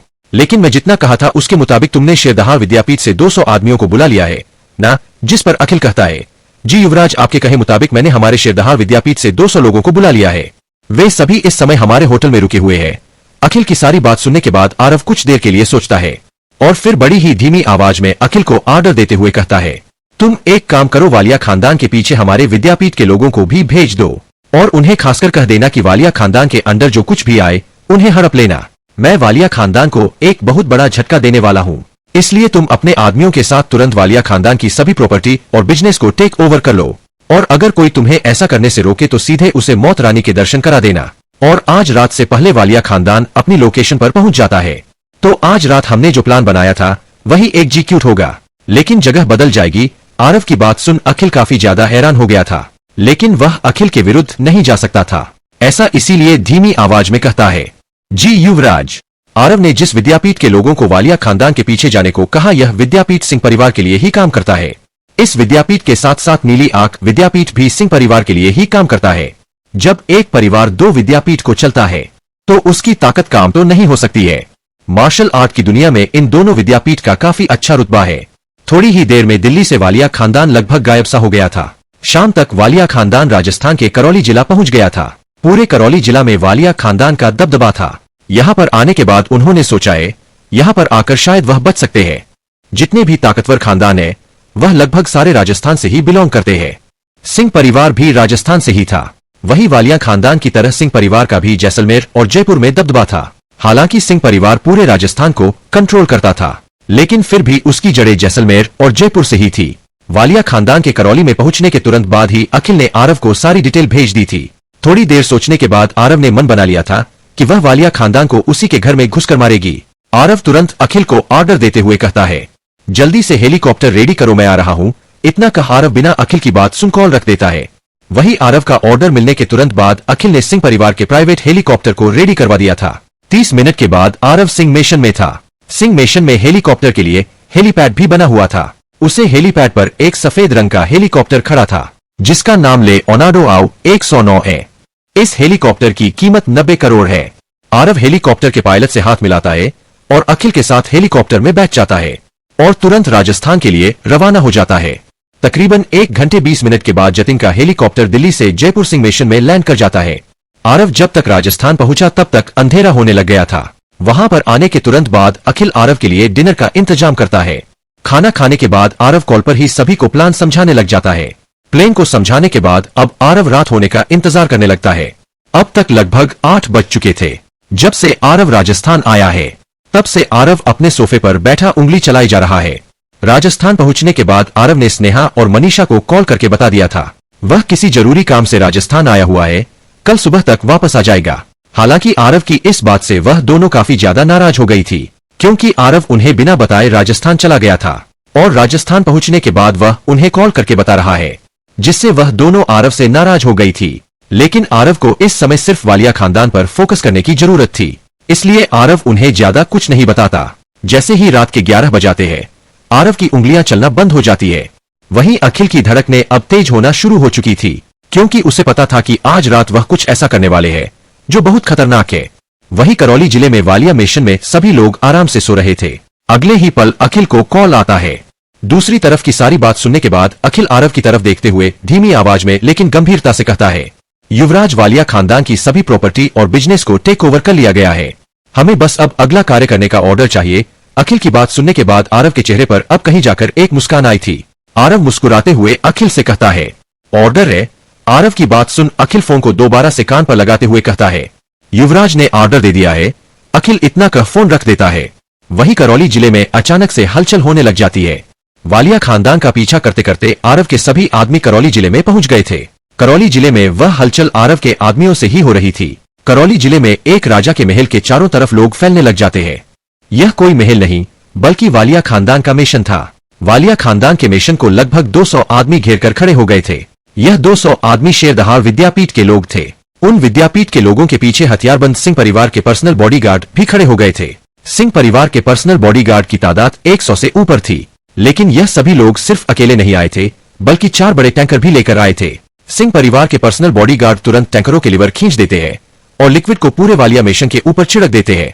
कुछ देर में वालिया मेशन ने उसे लिक्विड से इतना ज्यादा भीग गया था जैसे भारी बरसात में भीग गया हो। उसकी हर दीवार से टप टप वह लिक्विड गिर रहा था। अगले ही पल एक हेलीकॉप्टर वालिया मेशन के ऊपर उड़ता हुआ दिखाई देता है।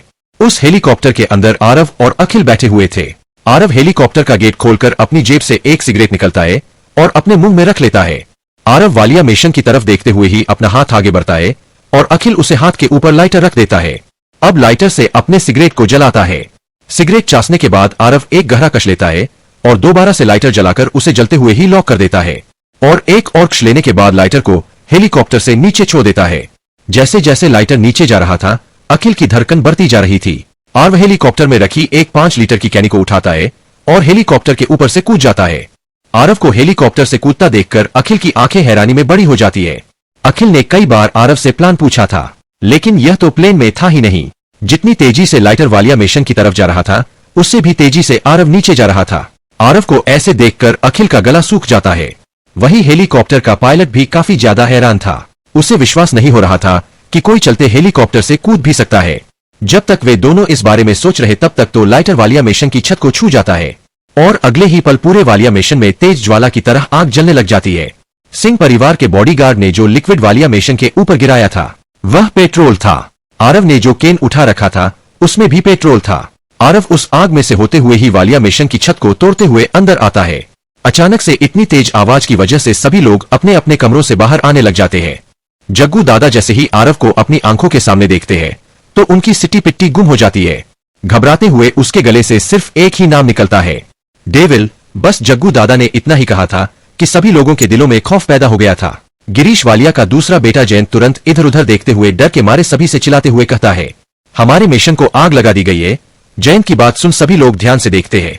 उनके दिलों में अब खौफ और ज्यादा बढ़ गया था। वही गिरीश वालिया आरव को सिर्फ एक टक देखे जा रहे थे, लेकिन वालिया मिशन के अंदर आने के बाद आरव सिर्फ रुकता ही नहीं है बल्कि अपने हाथ में पड़े केन को हवा में फेंक देता है और अपनी कमर के पीछे से अपनी बेरेटा गन को निकलता है और केन पर शूट कर देता है। अगले ही पल केन में मौजूद सारा पेट्रोल मेशन के अंदर फैल जाता है। आरव बिना देर किए सभी के पैरों में गोली मारने लग जाता है। मेशन के अंदर से किसी के भी बोलने की आवाज नहीं बल्कि गोलियों के चलने की आवाज आ रही थी। आरव का मकसद था कि कोई भी यहां से बचकर न जा पाए। सभी के पैरों में गोली मारने के बाद आरव पेट्रोल में भी गोली मार देता है। गोली के घर्षण की वजह से पेट्रोल में आग लग जाती है। आरव भी उस आग की चपेट में आने लग जाता है।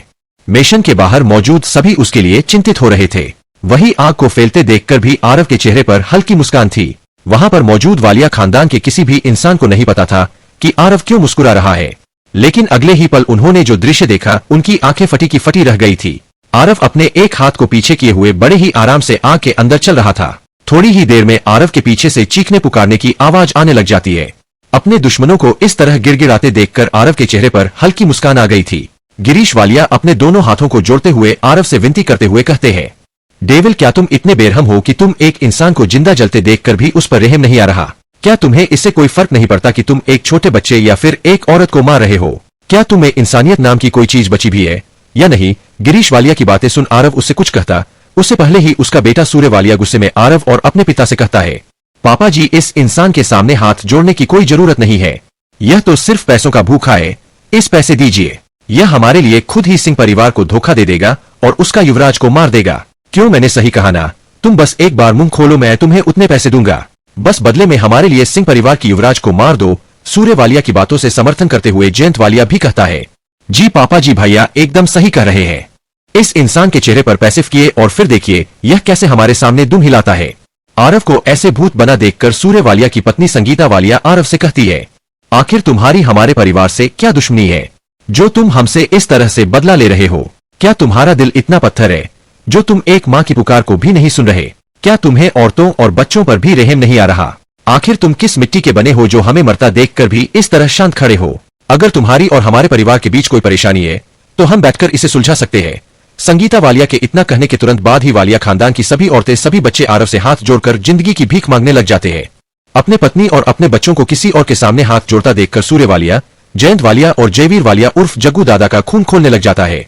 सूर्य वालिया तुरंत चिल्लाते हुए कहते हैं, चुप, एकदम चुप। तुम सब लोग किस आदमी के सामने हाथ जोड़ रहे हो जो पैसों के लिए किसी को भी मारने को तैयार हो जाता है? यह सिर्फ एक हत्यारा है। हत्यारे के दिलों में दिल नहीं होता और वैसे भी यह हमें सिर्फ धोखा देकर ही मार सकता है। इसकी हमारे साथ लड़ने की औकात नहीं है। पता नहीं इसका बाप कितना कायर होगा जिसका बेटा इतना कायर है। इसकी माँ को शर्म आनी चाहिए जो उसने ऐसे नामर्द को पैदा किया। पता नहीं इसके परिवार वालों ने इसकी परवरिश कैसे की होगी। बेहुदा इंसान। सूर्य वालिया की बातें सुनने के बाद आरव के चेहरे के भाव अचानक से शून्य हो जाते हैं। वह पलटते हुए सूर्य वालिया को देखता है और फिर संगीता वालिया को। संगीता वालिया को एक झलक देखने के बाद आरव संगीता वालिया की तरफ देखते हुए गंभीर भाव में कहता है, मैं सबसे पहले तुम्हारे पहले प्रश्न का उत्तर देता हूँ। मेरे तुम्हारे परिवार से क्या दुश्मनी है यह तुम्हारा परिवार ही तुम्हें बताया। अब मैं तुम्हारे दूसरे सवाल का जवाब दे रहा हूँ। मेरा दिल पत्थर तुम्हारे इस खानदान में ही बनाया है।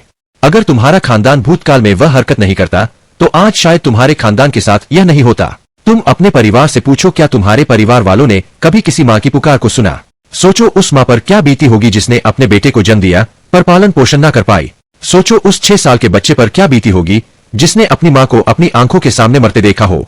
मैं भी औरतों की बहुत इज्जत करता हूँ, बच्चों को प्रेम करता हूँ, और रही बात हमारे बीच परेशानी की, मैं उसे बात को ऐसे ही नहीं जाने दे सकता। यह बात कहते कहते आरव की आंखों में आंसू आ जाते हैं। लेकिन आखिरी बात कहते वक्त आरव के चेहरे पर जो गुस्सा था वह साफ साफ दिखाई दे रहा था। उसकी आंखों में ऐसी आग जल रही थी जो किसी को भी जलाकर राख करने में सक्षम थी। आरव अपनी आंखें बंद करता है और एक गहरी सांस लेता है।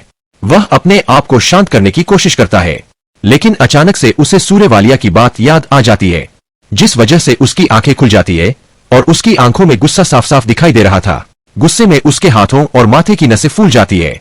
उसकी आंखों में अंगारे बरस रहे थे और गुस्से में चिल्लाते हुए सूर्यवालिया से कहता है, तुम कह रहे थे ना, मैं पैसों के लिए किसी को भी मारने के लिए तैयार हो जाता हूँ, लेकिन तुम्हारे जैसे पापियों को मैं बिना पैसे लिए भी मारने को तैयार हूँ।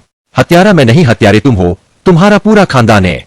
और रही बात धोखा देने की, तो तुम्हारे जितना धोखा कौन देता होगा किसी को भी रास्ते से हटाने के लिए। औकात तुम्हारी नहीं है जो सामने से लड़ाई कर सको। नामर्द में नहीं, नामर्द तुम हो। कायर तुम मुझे कह रहे थे, पहले अपने अंदर झांको फिर मुझे कहना। और रही बात मेरी परवरिश की, भले ही तुमने मेरे पूरे परिवार को मार दिया हो, फिर भी तुमसे अच्छी परवरिश हो रखी है मेरी। तुम्हें पता भी है मैं कौन हूँ। मैं वही युवराज हूँ जिसको मारने के लिए तुम तड़प रहे हो। मैं सिंह परिवार का युवराज सिंह हूँ। मैं ब्लैक कोबरा गैंग का वही मौत का देवता हूँ जिसे लोग डेविल के नाम से जानते हैं। और आज यही मौत का देवता तुम सबके लिए मौत बनकर आया है। और तेरी हिम्मत कैसे हुई मेरे परिवार के बारे में अनाप शनाप बकने की। इतना कहने के तुरंत बाद आरव गुस्से में अगले ही पल सूर्यवालिया की आंखों के सामने खड़ा था। आरव सूर्यवालिया के पेट में एक जोरदार मुक्का मारता है, जिस वजह से सूर्यवालिया उड़ते हुए सोफे पर जाकर गिर जाता है। आरव के मुक्के का फोर्स इतना ज्यादा था कि सोफा भी पलट जाता है। आरव इस समय इतना ज्यादा गुस्से में था कि उसने ना आव देखा ना ताव, उसने अपने नाग राजा की शक्तियों का इस्तेमाल करना शुरू कर दिया था। वह अगले ही पल एक परछाई में बदलकर तुरंत सूर्यवालिया के पास पहुंच जाता है। इस समय सूर्यवालिया जमीन पर गिरा हुआ था और उसके मुंह से खून निकल रहा था। सूर्यवालिया को इस समय बहुत ज्यादा दर्द हो रहा था और वह दर्द में करा रहा था। आरव इस समय सूर्यवालिया के बालों को पकड़ता है और उसकी गर्दन को ऊपर उठना है। सूर्यवालिया दर्द से चीख पड़ता है, लेकिन आरव का गुस्सा शांत नहीं हुआ था। कोई भी उसके माता पिता के लिए अपशब्दों का इस्तेमाल नहीं कर सकता था। आरव सूर्यवालिया के बालों को छोड़कर उसके मुंह को भींचना शुरू कर देता है। आरव के ऐसा करने से सूर्यवालिया को काफी ज्यादा दर्द हो रहा था, लेकिन वह चीख भी नहीं पा रहे थे। आरव सूर्यवालिया के मुंह में हाथ देकर उसके जीभ को बाहर खींच लेता है। जीभ के खींचने से सूर्यवालिया को काफी दर्द हो रहा था, लेकिन उसकी हालत जोर से चिल्लाने की भी नहीं थी। वहां पर मौजूद सभी लोग देख पा रहे थे कि आरव को उकसाकर उन्होंने कितनी बड़ी गलती कर दी थी, लेकिन आरव की इतनी भयानक ताकत को देखकर उन सभी के रोंगटे खड़े हो गए थे। अगर आज वह सभी बच गए और कोई उनसे पूछे कि मौत कैसी दिखती है, तो वह जरूर आरव का ही नाम लेंगे। वे सभी अपनी आंखों के सामने देख पा रहे थे कि आरव की बेरहमी किस हद तक जा सकती है। लेकिन सबसे ज्यादा हैरान और डरा हुआ जग्गू दादा था। ऐसा इसलिए था क्योंकि जब उसे पता चला कि डेविल ही सिंह परिवार का युवराज आरव सिंह है, तो उसके पैरों के तले से जमीन खिसक गई थी। अब वह अपनी आंखों के सामने देख पा रहा था कि सिंह परिवार के युवराज आरव सिंह उर्फ डेविल की ताकत कितनी भयानक है। उसने इतने सालों तक ऐसे ही दिल्ली का अंडरवर्ल्ड नहीं संभाला था। हालांकि जग्गू दादा भी एक उच्च दर्जे का योद्धा था, लेकिन वह भी आरव के सामने अपने आप को काफी छोटा महसूस कर रहा था। आरव के शरीर से निकलने वाले दबाव को जग्गू दादा समझने की कोशिश कर रहे थे। उन्होंने ताकत की दुनिया में ऐसे बहुत से योद्धा देखे थे जिनके शरीर से बहुत भयानक दबाव निकलता था। इंटरनेशनल माफिया डॉन मार्क के शरीर से भी इस तरह का दबाव निकलता था, लेकिन उसका दबाव भी आरव के शरीर से निकलने वाले दबाव के जितना खतरनाक नहीं था। हालांकि अंडरवर्ल्ड और इस ताकत की दुनिया में रहने की वजह से वह एक बार एक विद्यापीठ के महागुरु से मिले थे। उनकी ताकत एक अलग ही लेवल पर थी। इस दुनिया में ऐसे बहुत कम योद्धा थे जो उन महागुरु से लड़ने के काबिल थे। जग्गू दादा ने उस दिन उस महागुरु की असल ताकत को देखा था और उनके शरीर से निकलने वाले दिव्य दबाव को भी महसूस किया था, लेकिन जग्गू दादा आरव की शक्तियों का पता नहीं लग पा रहे थे। आरव के शरीर से निकलने वाला दिव्य दबाव भी उस महागुरु के दबाव से कई गुना ज्यादा ताकतवर और खतरनाक था। इस बार जग्गू दादा समझ गए थे कि उन्होंने किसी गलत इंसान से पंगा ले लिया। इस ताकत की दुनिया में रहने के बाद जग्गू दादा ने बहुत बार ऐसा भी सुना था कि ऐसे बहुत से योद्धा होते हैं जिनके शरीर पर आग का कोई प्रभाव नहीं पड़ता, लेकिन अपनी जिंदगी में उन्होंने कभी भी इस तरह के योद्धा को नहीं देखा था। जैसे नागवंशों के नागों की ताकतों को मंडलों में विभाजित किया गया है, वैसे ही इंसानी दुनिया में भी इंसानों की ताकतों को मंडल में विभाजित किया गया है। माना जाता है इतनी खतरनाक क्षमता वाले लोग आम लोगों की दुनिया में नहीं आते, और जिन इंसानों का अग्नि भी कुछ नहीं बिगाड़ सकती, इस तरह की ताकत उस इंसान को तब हासिल होती है जब वह आखिरी मंडल पर पहुंच जाए। जग्गू दादा ने कभी कल्पना भी नहीं की थी कि वह अपने जीवन में किसी अग्नि मंडल का योद्धा को देख पाएंगे। वे आंखें फाड़ फाड़ कर अब को देख रहे थे। वही आरव अपनी कमर के पीछे से एक तेज राजस्थानी खंजर बाहर निकलता है और सूर्य वालिया की जीभ को काट देता है। अचानक से पूरे मेशन में जोर जोर से चीखने चिल्लाने की आवाज आने लग जाती है। सूर्य वालिया का पूरा मुंह खून से भरा हुआ था। सूर्य वालिया दहाड़े मार मार कर चीख रहे थे। सूर्य वालिया की आवाज पूरे मेशन में गूंज रही थी और बाहर खड़े आरव के आदमियों को भी सूर्य वालिया की चीखें साफ साफ सुनाई दे रही थी। सूर्य वालिया को इतने दर्द में देखकर बाकी सभी लोग एकदम शांत हो गए थे। सभी की आंखों से आंसू बह रहे थे और सभी का शरीर आग में जल रहा था, लेकिन कोई भी चीखने की हिम्मत नहीं कर पा रहा था। लेकिन लगातार आग में जलने की वजह से कोई भी अपने आप पर काबू नहीं कर पाया और सूर्य वालिया की तरह जोर जोर से चीखने चिल्लाने लग गए। उन सभी के चीखने चिल्लाने की आवाज रात की शांति को भंग कर रही थी। मेशन में आग लगने की वजह से शहर की मीडिया पुलिस सब एक्टिव हो गए थे, लेकिन ना ही पुलिस और ना ही मीडिया कोई भी मेशन के करीब जाने की हिम्मत नहीं कर पा रहे थे। वह दूर से मेशन को घेरे हुए लोगों को देख पा रहे थे। मेशन के बाहर मौजूद सभी उसके लिए चिंतित हो रहे थे। वही आग को फैलते देखकर भी आरव के चेहरे पर हल्की मुस्कान थी। वहां पर मौजूद वालिया खानदान के किसी भी इंसान को नहीं पता था कि आरव क्यों मुस्कुरा रहा है, लेकिन अगले ही पल उन्होंने जो दृश्य देखा उनकी आंखें फटी की फटी रह गई थी। आरव अपने एक हाथ को पीछे किए हुए बड़े ही आराम से आग के अंदर चल रहा था। थोड़ी ही देर में आरव के पीछे से चीखने पुकारने की आवाज आने लग जाती है। अपने दुश्मनों को इस तरह गिड़गिड़ाते देखकर आरव के चेहरे पर हल्की मुस्कान आ गई थी। गिरीश वालिया अपने दोनों हाथों को जोड़ते हुए आरव से विनती करते हुए कहते हैं, डेविल, क्या तुम इतने बेरहम हो कि तुम एक इंसान को जिंदा जलते देखकर भी उस पर रहम नहीं आ रहा? क्या तुम्हें इससे कोई फर्क नहीं पड़ता कि तुम एक छोटे बच्चे या फिर एक औरत को मार रहे हो? क्या तुम्हें इंसानियत नाम की कोई चीज बची भी है या नहीं? गिरीश वालिया की बातें सुन आरव उससे कुछ कहता उससे पहले ही उसका बेटा सूर्य वालिया गुस्से में आरव और अपने पिता से कहता है, पापा जी, इस इंसान के सामने हाथ जोड़ने की कोई जरूरत नहीं है। यह तो सिर्फ पैसों का भूखा है। इस पैसे दीजिए। यह हमारे लिए खुद ही सिंह परिवार को धोखा दे देगा और उसका युवराज को मार देगा। क्यों, मैंने सही कहा ना? तुम बस एक बार मुंह खोलो, मैं तुम्हें उतने पैसे दूंगा। बस बदले में हमारे लिए सिंह परिवार की युवराज को मार दो। सूर्य वालिया की बातों से समर्थन करते हुए जयंत वालिया भी कहता है, जी पापा जी, भैया एकदम सही कह रहे हैं। इस इंसान के चेहरे पर पैसे फेंकिए और फिर देखिए यह कैसे हमारे सामने दुम हिलाता है। आरव को ऐसे भूत बना देखकर सूर्य वालिया की पत्नी संगीता वालिया आरव से कहती है, आखिर तुम्हारी हमारे परिवार से क्या दुश्मनी है जो तुम हमसे इस तरह से बदला ले रहे हो? क्या तुम्हारा दिल इतना पत्थर है जो तुम एक माँ की पुकार को भी नहीं सुन रहे? क्या तुम्हें औरतों और बच्चों पर भी रहम नहीं आ रहा? आखिर तुम किस मिट्टी के बने हो जो हमें मरता देखकर भी इस तरह शांत खड़े हो? अगर तुम्हारी और हमारे परिवार के बीच कोई परेशानी है तो हम बैठकर इसे सुलझा सकते हैं। संगीता वालिया के इतना कहने के तुरंत बाद ही वालिया खानदान की सभी औरतें, सभी बच्चे आरव से हाथ जोड़कर जिंदगी की भीख मांगने लग जाते हैं। अपने पत्नी और अपने बच्चों को किसी और के सामने हाथ जोड़ता देखकर सूर्य वालिया, जयंत वालिया और जयवीर वालिया उर्फ जग्गू दादा का खून खोलने लग जाता है। सूर्य वालिया तुरंत चिल्लाते हुए कहते हैं, चुप, एकदम चुप। तुम सब लोग किस आदमी के सामने हाथ जोड़ रहे हो जो पैसों के लिए किसी को भी मारने को तैयार हो जाता है? यह सिर्फ एक हत्यारा है। हत्यारे के दिलों में दिल नहीं होता, और वैसे भी यह हमें सिर्फ धोखा देकर ही मार सकता है। इसकी हमारे साथ लड़ने की औकात नहीं है। पता नहीं इसका बाप कितना कायर होगा जिसका बेटा इतना कायर है। इसकी माँ को शर्म आनी चाहिए जो उसने ऐसे नामर्द को पैदा किया। पता नहीं इसके परिवार वालों ने इसकी परवरिश कैसे की होगी। बेहुदा इंसान। सूर्य वालिया की बातें सुनने के बाद आरव के चेहरे के भाव अचानक से शून्य हो जाते हैं। वह पलटते हुए सूर्य वालिया को देखता है और फिर संगीता वालिया को। संगीता वालिया को एक झलक देखने के बाद आरव संगीता वालिया की तरफ देखते हुए गंभीर भाव में कहता है, मैं सबसे पहले तुम्हारे पहले प्रश्न का उत्तर देता हूँ। मेरे तुम्हारे परिवार से क्या दुश्मनी है, यह तुम्हारा परिवार ही तुम्हें बताया। अब मैं तुम्हारे दूसरे सवाल का जवाब दे रहा हूँ। मेरा दिल पत्थर तुम्हारे इस खानदान में ही बनाया है। अगर तुम्हारा खानदान भूतकाल में वह हरकत नहीं करता तो आज शायद तुम्हारे खानदान के साथ यह नहीं होता।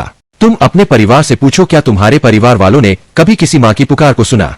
सोचो उस माँ पर क्या बीती होगी जिसने अपने बेटे को जन्म दिया पर पालन पोषण न कर पाई। सोचो उस 6 साल के बच्चे पर क्या बीती होगी जिसने अपनी माँ को अपनी आंखों के सामने मरते देखा हो। मैं भी औरतों की बहुत इज्जत करता हूँ, बच्चों को प्रेम करता हूँ, और रही बात हमारे बीच परेशानी की, मैं उसे बात को ऐसे ही नहीं जाने दे सकता। यह बात कहते कहते आरव की आंखों में आंसू आ जाते हैं, लेकिन आखिरी बात कहते वक्त आरव के चेहरे पर जो गुस्सा था वह साफ साफ दिखाई दे रहा था। उसकी आंखों में ऐसी आग जल रही थी जो किसी को भी जलाकर राख करने में सक्षम थी। आरव अपनी आंखें बंद करता है और एक गहरी सांस लेता है। वह अपने आप को शांत करने की कोशिश करता है, लेकिन अचानक से उसे सूर्य वालिया की बात याद आ जाती है, जिस वजह से उसकी आंखें खुल जाती है और उसकी आंखों में गुस्सा साफ साफ दिखाई दे रहा था। गुस्से में उसके हाथों और माथे की नसें फूल जाती है।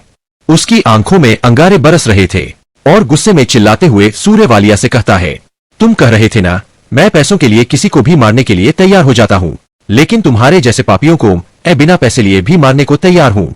हत्यारा में नहीं, हत्यारे तुम हो, तुम्हारा पूरा खानदान है। और रही बात धोखा देने की, तो तुम्हारे जितना धोखा कौन देता होगा किसी को भी रास्ते से हटाने के लिए। औकात तुम्हारी नहीं है जो सामने से लड़ाई कर सको। नामर्द में नहीं, नामर्द तुम हो। कायर, तुम मुझे कह रहे थे पहले अपने अंदर झांको फिर मुझे कहना। और रही बात मेरी परवरिश की, भले ही तुमने मेरे पूरे परिवार को मार दिया हो, फिर भी तुमसे अच्छी परवरिश हो रखी है मेरी। तुम्हें पता भी है मैं कौन हूँ। मैं वही युवराज हूँ जिसको मारने के लिए तुम तड़प रहे हो। मैं सिंह परिवार का युवराज सिंह हूँ। मैं ब्लैक कोबरा गैंग का वही मौत का देवता हूँ जिसे लोग डेविल के नाम से जानते हैं। और आज यही मौत का देवता तुम सबके लिए मौत बनकर आया है। और तेरी हिम्मत कैसे हुई मेरे परिवार के बारे में अनाप शनाप बकने की? इंसान से पंगा ले लिया। इस ताकत की दुनिया में रहने के बाद जग्गू दादा ने बहुत बार ऐसा भी सुना था कि ऐसे बहुत से योद्धा होते हैं जिनके शरीर पर आग का कोई प्रभाव नहीं पड़ता, लेकिन अपनी जिंदगी में उन्होंने कभी भी इस स्तर के योद्धा को नहीं देखा था। जैसे नागवंशों के नागों की ताकतों को मंडलों में विभाजित किया गया है, वैसे ही इंसानी दुनिया में भी इंसानों की ताकतों को मंडल में विभाजित किया गया है। माना जाता है इतनी खतरनाक क्षमता वाले लोग आम लोगों की दुनिया में नहीं आते, और जिन इंसानों का अग्नि भी कुछ नहीं बिगाड़ सकती, इस तरह की ताकत उस इंसान को तब हासिल होती है जब वह आखिरी मंडल पर पहुंच जाए। जग्गू दादा ने कभी कल्पना भी नहीं की थी कि वह अपने जीवन में किसी अग्नि मंडल का योद्धा को देख पाएंगे। वे आंखें फाड़ फाड़ कर अब को देख रहे थे। वही आरव अपनी कमर के पीछे से एक तेज राजस्थानी खंजर बाहर निकलता है और सूर्यवालिया की जीभ को काट देता है। अचानक से पूरे मिशन में जोर जोर से चीखने चिल्लाने की आवाज आने लग जाती है। सूर्यवालिया का पूरा मुंह खून से भरा हुआ था। सूर्यवालिया दहाड़े मार मार कर चीख रहे थे। सूर्यवालिया की आवाज पूरे मिशन में गूंज रही थी, और तो और बाहर खड़े आरव के आदमियों को भी सूर्यवालिया की चीखें साफ साफ सुनाई दे रही थी। सूर्यवालिया को इतने दर्द में देखकर बाकी सभी लोग एकदम शांत हो गए थे।